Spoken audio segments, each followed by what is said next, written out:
Hi, David Wallimann here, and I've got 3 questions today that I will answer, and they're good. They're always good. You guys are great. I picked 3 questions throughout the week, and I'm going to answer them today. A little bit of everything, but before we start, if you hear weird noises in the video, it's because there is a cartoon going on behind that door, behind that wall. Cartoon day today. Why not? Anyways, I don't know what they're watching, but we're going to get started. There's also a laundry machine upstairs. Ooh. Let's just get through these questions. Question number 1 is from Johnny. He's asking me, who was the guitar player who influenced you the most? And it's a good question, but it's hard to answer because there were quite a few.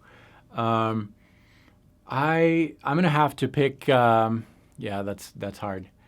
The one that brought me to real love for guitar and the one who inspired me to work on it and not just take it as something cool that you do, but like something that you can really pursue and get better at was Joe Satriani. And that was when I was 15, so that was a while back.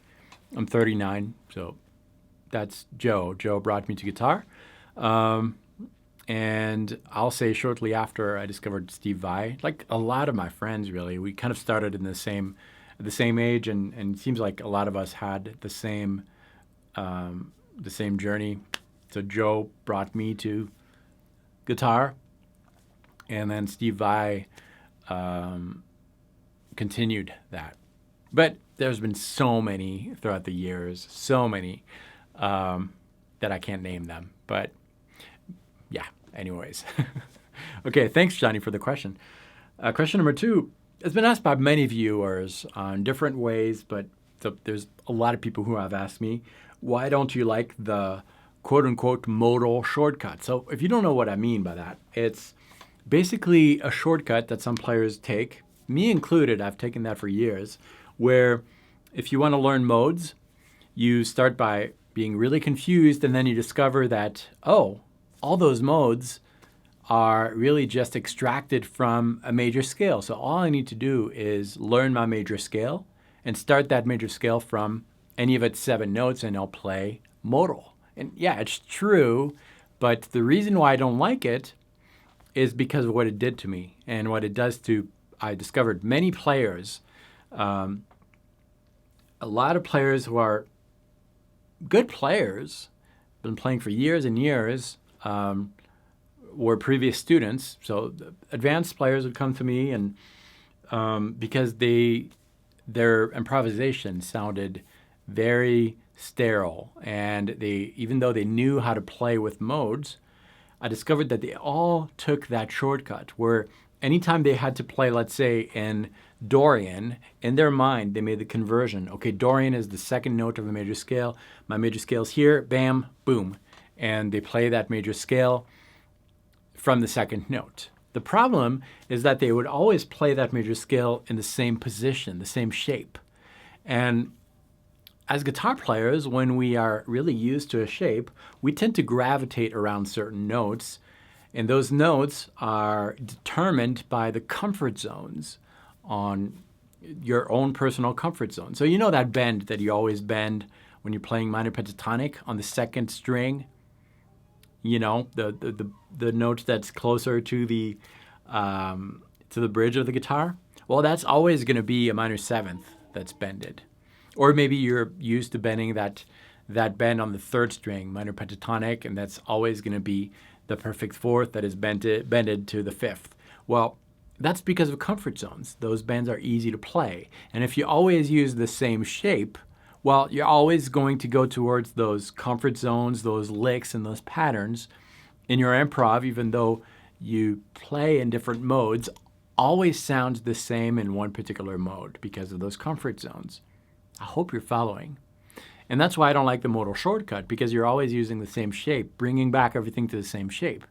The second reason why I don't like it is that anytime you have to play modal, even though you know the conversion process where you're bringing back a particular mode to a major scale, you're always doing that. So yeah, it's quick. if you've done it for years, a few seconds. But if you're playing over chord progressions that change keys in the middle, and you're still thinking in terms of, I've got to bring back everything to a major scale and start that major scale to a different note, even though it takes you a few seconds really fast to make the conversion, it still takes you time. And when you're in a situation where you have to switch really, really fast, that's extra time that you can't afford to use, plus it's extra brain power that you're using to make that conversion. You don't want that in a musical situation where you're put on the spot and where any neurons, neuron, the French word, mental juice, you want to concentrate that mental juice on your musicality, not on making the conversion to the relative major scale all the time. Did that make sense? If not, then it probably means that you don't know the modal shortcut, which is awesome. I don't want you to know it for now. It has its uses, but that's really why I don't like it.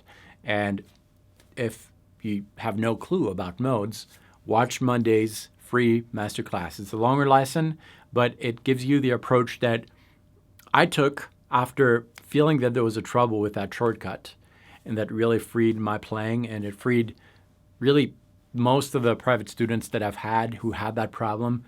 We walked through these steps, took a few lessons, a few months maybe to work on it, but it really helped those players break through, and that's what I would really recommend you do. So don't take the modal shortcut for that reason that I explained.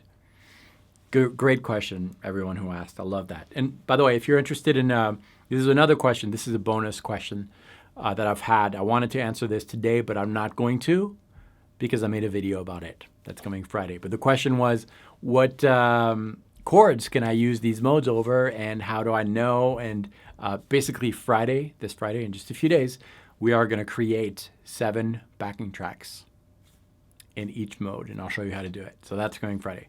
That was just a bonus. But thanks for asking that question. And then the third question is, sorry, I lost my, oh, there it is. This one is from Nasus Dag, who's asking, how do you expand the modal positions on the full fretboard? Well, that's where that modal shortcut is useful. It's when you're trying to expand your positions all across the fretboard. So if you learned the steps of that I explained in Monday's masterclass on learning the modes, and I'll link the video at the end if you haven't seen it. Make sure you study that. If you've done the work, and so you know how to play on the spot, let's say a B Phrygian, bam, minor pentatonic plus minor second and minor sixth. If you know that, and for all the modes, then you need to learn the order. That's where you can learn the shortcut. Ionian, Dorian, Phrygian, Lydian, Mixolydian, Aeolian, Locrian. Ionian, Dorian, just big, big circle, infinite circle. That circle can be used for positions. So you take that order, Ionian, Dorian, Phrygian, Lydian, Mixolydian, Aeolian, Locrian, and you play those positions one after the other in that order. So the first note of Ionian, you play your Ionian position. Take the second note of Ionian, that's your first note of the Dorian position. The second note of Dorian is the first note of the Phrygian position, and so forth. Yeah, I'm going fast. You can rewatch it, but I hope that makes sense. So you learn that order, and that'll help. Now, when you're playing, you're not just going to ascend the first position, descend, next position, up and down. That's just to learn them. But what happens when you do that, especially if you do it over a backing track, I strongly encourage you to do it over a modal backing track, and you will get some if you watch Friday's video. Just a couple days to wait. If you do that work over the backing tracks, then you will subconsciously associate sounds, so anything you hear, with movements. Just like when I'm talking to you. I don't have to think about how am I going to make the sound S. I just say S. I just say it. I think it and I say it. It's automatic almost. I don't have to think, okay, I've got to put my tongue on the S, or right there, S, and then put a little bit of air, but not too much, because if I put too much air, it's It's that you don't think about all these things. You just do it. Same with guitar. At first, yeah, you've got to think, okay, I've got to move my ring finger. I've got to move it just a little bit. That's too much. You fix it and so forth. But eventually, especially if you work over backing tracks, and especially if you are carefully listening to the outcome of whatever you're playing, eventually that connection is made, and you don't have to think about positions, shapes, and all that. You just play, and you'll automatically not think in terms of shapes. You just think in terms of, okay, I'm making up this music in my head, and I just play it. If you can hear it inside, you can play it. You've heard of that expression? That's how. By really actively listening to what is coming out of that particular movement, and eventually you will associate that movement with a sound. That's key.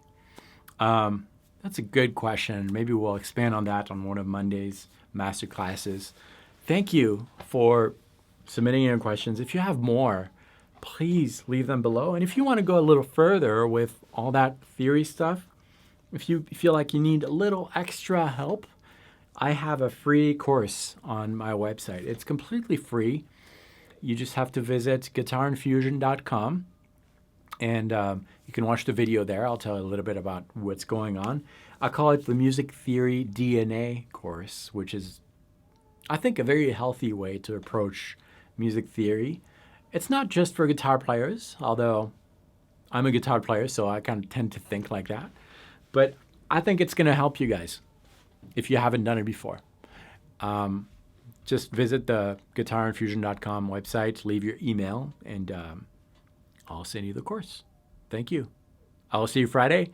We're going to write backing tracks together, and of course, you will be able to download them for free, because that's how we do it here on The Wallimann Show. No, thank you, everyone. Thank you so much. Watch more videos. I'll see you next time. Practice well.